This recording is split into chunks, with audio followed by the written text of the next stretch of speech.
My name is Ruth. I am 42 years old. I live in a small apartment building. There are only 2 apartments on each floor. I have lived here for 5 years. It was always quiet and peaceful. Then he moved in. His name is Daniel. He is about my age. He has dark hair and brown eyes.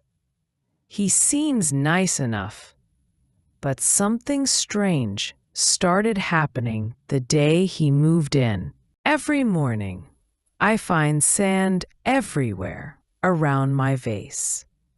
The sand from inside the vase is on the floor. It makes a big mess. I have to clean it every single day. Sometimes I have to clean it twice a day. This never happened before Daniel came. I put the vase there 3 years ago. It has a small plant inside. The plant sits in sand, not soil. The vase never moved. The sand never fell out. Not once in 3 years. But now it happens every day. I am sure Daniel is doing something to my vase. Maybe he bumps into it when he walks by. Maybe he kicks it when he is angry.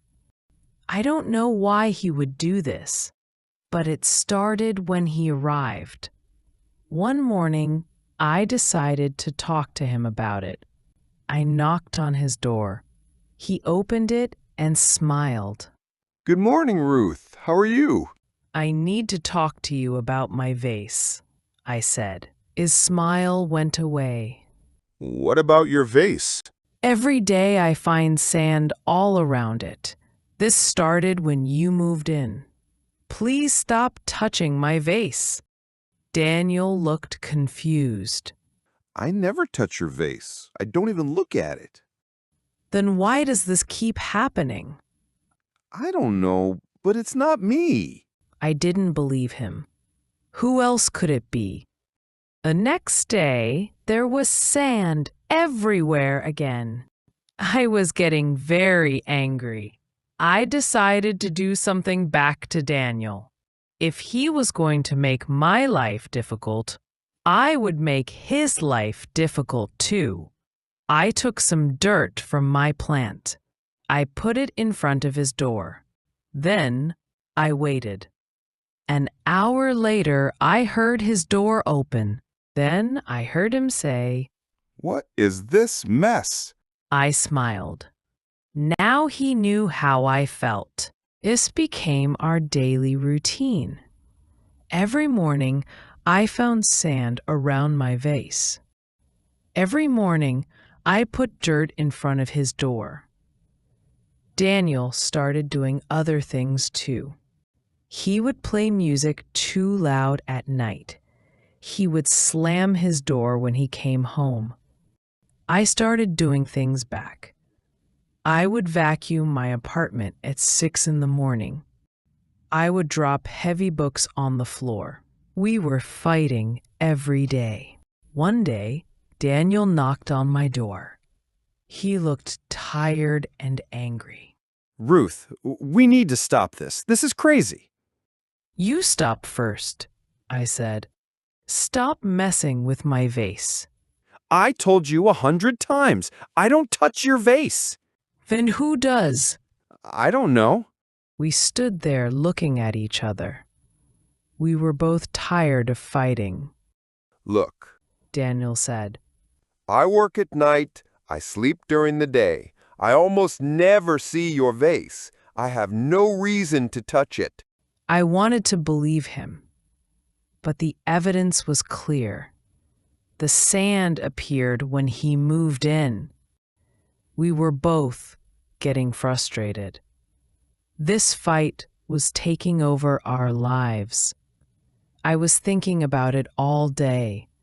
I was losing sleep at night. This made me very angry. The next morning, I was cleaning the sand again.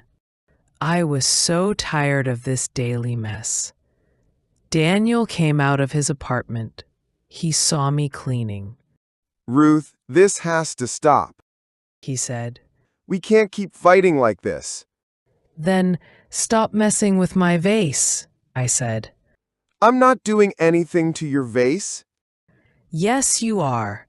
No, I'm not. We were standing there arguing loudly. Our voices were getting louder and louder.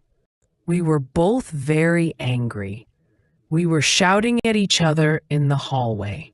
Then we heard something.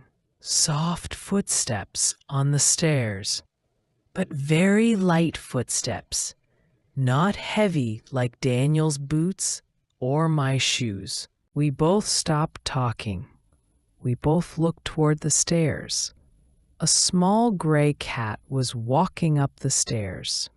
It was skinny and looked hungry.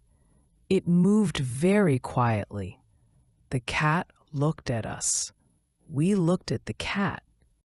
Then the cat walked straight to my vase.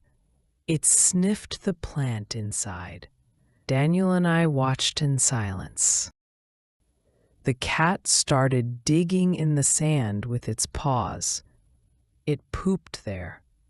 Sand flew everywhere, all around the vase, all over the floor. Then the cat walked away like nothing happened. Daniel and I stood there with our mouths open. "A cat," I whispered. A cat. Daniel whispered back. We both started laughing. We laughed so hard that tears came to our eyes. It felt good to laugh after weeks of being angry. We both felt very silly. All our fighting was because of a cat. We said sorry to each other for all the mean things we did. We went to the store together. We bought a plastic box and some sand. We put it downstairs where the cat could find it easily. That evening, we ordered pizza and ate together in my apartment. We talked and laughed about our silly fight. You know, Daniel said. I was starting to think you were the meanest person in the world. I was thinking the same thing about you. I laughed. From that day on, Daniel and I became good friends. We would have coffee together in the mornings. We would cook dinner together sometimes. The cat used the box downstairs. My vase stayed clean. And slowly, Daniel and I started to become more than just friends. We had started as enemies. But sometimes, the best relationships begin in the most unexpected ways. Our cat neighbor had brought us together without even knowing it. 6 months later, Daniel asked me to marry him. I said yes. We still laugh about our silly fight, and we still take care of our gray cat neighbor. We named him Cupid because in a strange way, he brought us together. Have you ever judged someone too soon, like Ruth did? Tell us in the comments. If you liked this story, please like the video, and don't forget to subscribe for more simple English stories.